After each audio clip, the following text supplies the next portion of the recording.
Something was testing my tent. Not the wind. The wind doesn't press fabric with such deliberate curiosity. This was methodical, a careful exploration of boundaries. The nylon bulged inward near my head, was held for a long moment, and then released. The same patient pressure moved to my feet, along the side of the tent, and then around to the back. I laid perfectly still, listening to the heavy breathing that wasn't mine. That was 7 years ago in the Manistee National Forest, when I set out to disprove the myth of the Michigan Dogman. But I'm getting ahead of myself. I should start at the beginning. It was 2017, and I was still making YouTube videos then. My channel was debunking urban legends with the confidence of someone who'd never truly been afraid. The Michigan Dogman was supposed to be just another case to close, another myth to explain away with rational thought and proper lighting.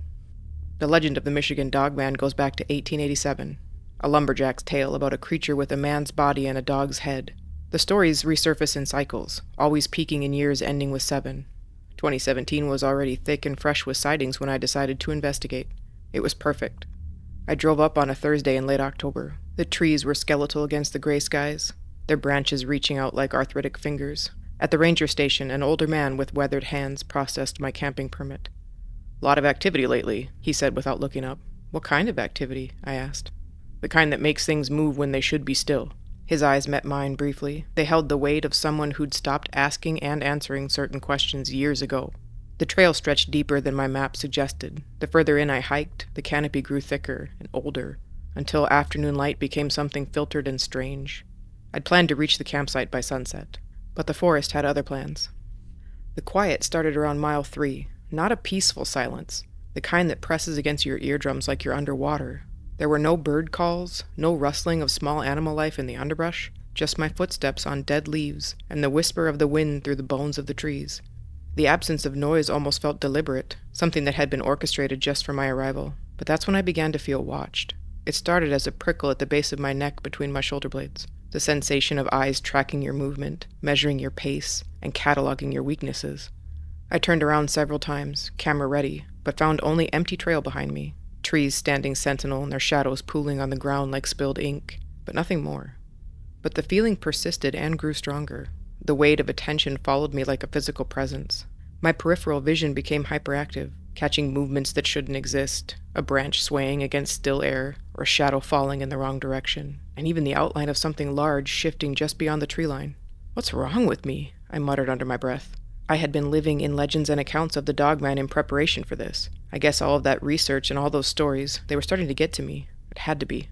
I'd read dozens of accounts of ordinary people claiming to see the creature in this same forest before coming here. Absorbed every detail of the reported sightings. The mind plays tricks when it's primed to see monsters. But there was something about this place that felt wrong. Not just unwelcoming, but territorial.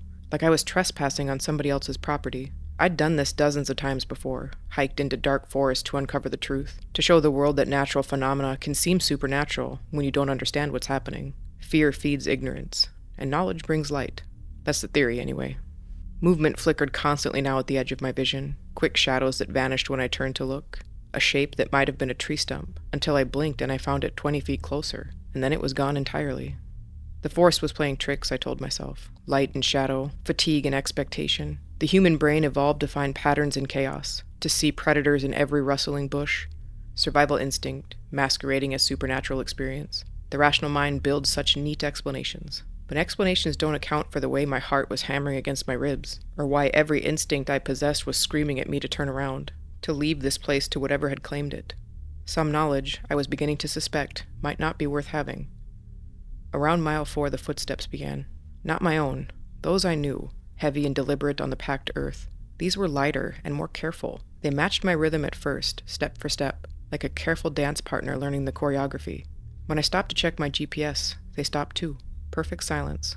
When I resumed walking, the footsteps were gone. Whatever it was must have found a new game trail and moved on. There are plenty of wild animals in these woods. Most likely one was just checking me out. But still, I started to walk faster. And then came the first howl. It started somewhere beneath my ability to hear. A vibration felt in the chest before it climbed to a pitch that made primitive parts of my brain recoil. Not quite wolf, not quite coyote. Something older, with an undertone that sounded almost conversational. Almost like it was amused. As if whatever made that sound was enjoying our little game of follow the leader. The howl lasted exactly 7 seconds. I counted them. my mind grasping for any detail that might make sense of what I was hearing. I stopped walking. The forest swallowed the sound and gave nothing back but the pressing quiet. Even the footsteps had ceased. In the silence that followed, I heard my own heartbeat thundering in my ears, heard the whisper of the wind through the dead leaves, and heard the distant crack of a branch under considerable weight. Something was moving out there. 7 years later, and I can still hear that howl in my dreams, but it's the silence afterward that haunts me the most. The trail markers became sparse after that. Ancient trees pressed in closer, their trunks thick enough to hide entire conversations. This was where most of the reports originated, deep in the forest's memory. I found the first claw marks carved into an oak tree about 7 feet up. 4 parallel gouges, each 2 inches long, exposing the white wood underneath. The spacing suggested something with paws larger than any creature that should exist in Michigan. I filmed everything, explaining to my future audience how bears might create similar marks. Black bears do mark territory by clawing trees, I said to the camera, my voice steady with professional confidence. The height could be explained by the bear rearing up on its hind legs. Perspective can be deceiving in a dense forest. But even as I spoke, something nagged at me. The marks were too uniform and deliberate. When a bear claws at tree bark marking its territory, it leaves rough, jagged tears. These gouges looked almost purposeful, like something that had taken its time. I measured the spacing between the marks, 7 inches from first claw to fourth. I pulled up photos on my phone of documented bear claw marks from wildlife sites. Michigan black bears averaged 4 to 5 inches between outer claws. I kept filming anyway. Environmental factors could account for the spacing, I told the camera, though my voice had lost some of its certainty. Older trees, different bark texture, even the angle of the approach. The rational explanations felt thinner with each word. The footprints appeared where a creek crossed the trail, large, canine-shaped, but showing what looked like a bipedal gait that made something cold crawl up my spine. Front paws touched down occasionally for balance, but the primary locomotion came from the powerful rear legs. I knelt beside the clearest print, pulling out my measuring tape. These could be overlapping tracks, I explained to the camera. Multiple animals using the same crossing point. What appears to be a bipedal gait to most people is most likely several different sets of prints. What I didn't say to the audience was that the mud told a different story. The impressions were clean and distinct, a single animal moving with purpose. The rear print showed deep heel strikes and clear toe definition. The occasional front paw prints were smaller, positioned where something might reach out for balance while trying to walk upright. I photographed everything, took measurements, and made detailed notes. The scientific method in action: document, analyze, and explain. The prints were fresh, maybe hours old, could be less, and they followed the trail I was walking. Coincidental travel patterns, I murmured to myself, not bothering with the camera this time. Animals often use human trails for easier passage through dense forest, I said, mainly trying to convince myself. My campsite was a small clearing beside a narrow stream, sheltered by ancient pines that had been watching this place longer than the stories. I set up my tent with mechanical precision, arranged my equipment in careful patterns, set up the trail cameras, and built a fire using techniques I'd learned years ago. The routine felt normal, everything was explainable, and I began to relax. As I worked, I found myself narrating to the camera again. The psychological effect of spending time alone in wilderness areas is well documented. Isolation, unfamiliar sounds, the absence of artificial light, all these factors can contribute to the heightened anxiety and a misperception of normal phenomena as paranormal. The words felt like a shield against the growing certainty that something was fundamentally wrong with this place. As darkness settled, the howling began again, but this time it was much closer. I reached for my camera immediately, but my hands were shaking slightly as I adjusted the settings. Coyotes are common in this region, I said, though the sound seemed to come from something much larger. Their vocalizations can carry for miles, and often sound closer and more threatening than they actually are. The howl came again, even closer now. I cleared my throat and continued. Audio recording equipment can also amplify and distort natural sounds, making them seem more unusual than they actually are. Some explanations, I began to realize, weren't explanations at all. They were just words we use to avoid facing what we can't understand. It was closer now, much closer, and underneath the sound something that made my hands shake as I adjusted my camera settings again, a rhythm that sounded disturbingly like laughter. I turned on every light I had. LED panels created a bright island in an ocean of black, but somehow made the surrounding darkness feel more alive. Beyond my lights, the forest held its breath. The minutes stretched, and an hour passed without sound. I flipped the camera around to my face and pressed record, whispering to keep from disturbing whatever peace had settled over the campsite. It's been quiet for the last hour. Most likely that was a bear or a wolf investigating the area. Probably moved on when I lit up the camp. My voice sounded steadier than I felt. Standard behavior for curious wildlife. Bright lights typically deter most animals. I paused, listening to the silence beyond my illuminated circle. Though the vocalizations were unusual, could be territorial calls I'm not familiar with. Northern Michigan has wolves, but their patterns don't usually... I trailed off, realizing I was talking to fill the quiet, to convince myself as much as any future audience. The camera kept recording. In the viewfinder I could see my own face, pale, tired, eyes darting occasionally towards the darkness behind me. "I'm going to keep the lights on tonight," I finally said. "For documentation purposes." The camera and I both knew that wasn't the real reason. The footsteps started at midnight, heavy, deliberate, circling just outside my illuminated sanctuary. Branches snapped with purpose, leaves rustled in patterns too regular to be the wind. The sounds would come from the east, and then silence, and then resume from the north, and always just beyond sight, always watching. I filmed everything, whispering commentary to the camera that suddenly felt inadequate. "Probably just investigating the campfire," I said, though at that point the fire had died to embers. "Could be territorial behavior." The circling continued, methodical and patient, and then the growling started. Low and continuous, intelligent. Not the warning of a curious animal, but the deliberate intimidation of something that understood fear, and something that enjoyed it. I gripped my camera and tried to peer beyond the lights. The growling was close enough that I should see breath in the cold air, or the reflection of eyes, or some hint of movement. But I saw nothing. The growling continued, and underneath it I began to hear something else. A sound like breathing, but wrong. It was too deep and too measured, like something large trying very hard to be quiet. And that's when I saw it. Just for a moment, at the very edge of my vision, something tall moved between the trees, upright and broader than any man, with a silhouette that belonged in nightmares. It paused there, perfectly still, as if considering me. I swung my camera toward the movement, but the space was empty now. But I could still feel it watching.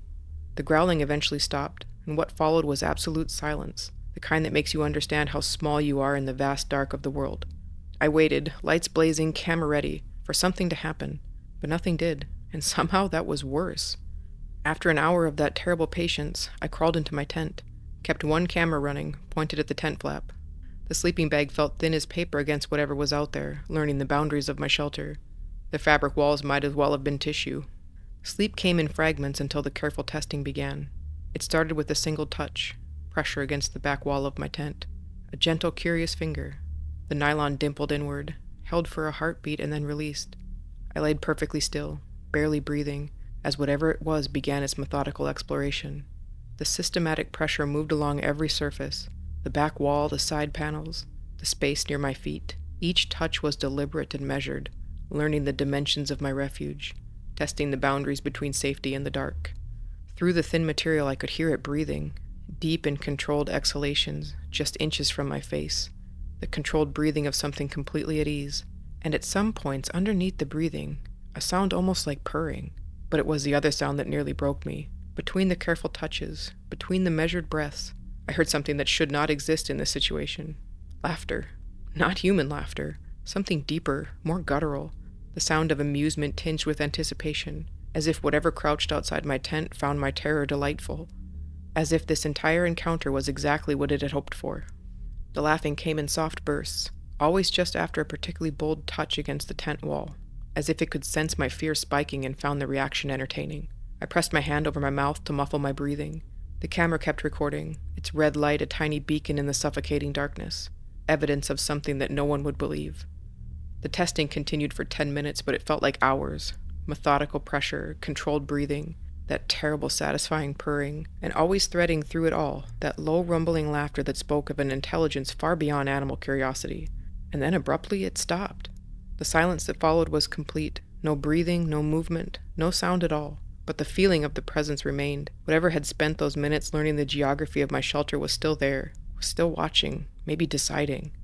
I waited in that silence until the first gray hints of dawn began filtering through the tent walls. Only then did I work up the courage to move.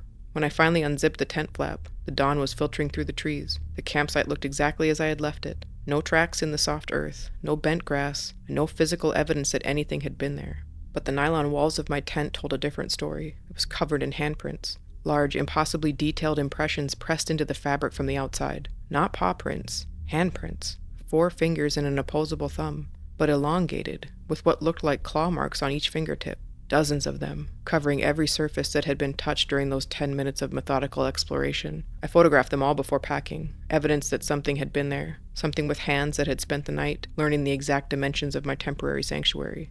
I packed in record time, abandoning plans for the second night. The hike out felt different, not like leaving, but like being escorted. I could feel the tension on my back the entire 3 hours, patient and amused, following just out of sight. I didn't stop moving until I reached my car. The scratches were there waiting for me. 4 parallel lines carved deep into the driver's side door, cutting through the paint to the bare metal. Fresh scratches, with spacing identical to the marks on the tree, was a calling card and a reminder. I uploaded the footage that evening. The video went viral, drawing believers and skeptics in equal measure. Each group had found their own truth in what I had recorded. There were comments from true believers that I had found the Michigan Dogman, and there were just as many, if not more, who were positive the whole thing was faked. What I never mentioned was the trail camera, the one that I had forgotten about until I got home and started transferring files. There were 3 images, captured in sequence around 3:47 a.m. The first showed empty forest, infrared shadows between dark trees. The second showed movement at the edge of the frame, something tall stepping into view. The third I've never shown anyone, and I never will. It stood just beyond the camera's reach, patient in the darkness, upright and watching. The proportions were wrong in ways that made it difficult to look at. It was tall, its arms were long, and had that distinctive silhouette that belonged in stories, not photographs. But it was the expression that haunts me, even through the grainy night vision, even across 7 years of trying to forget. I can still remember that look. It wasn't the look of surprise at being caught on camera. It was a look of recognition, as if it had been waiting for this moment all along, as if it knew I would never share what I found with anyone. Some evidence isn't meant for this world to see, and some legends were never meant to be debunked. They were meant to keep us away.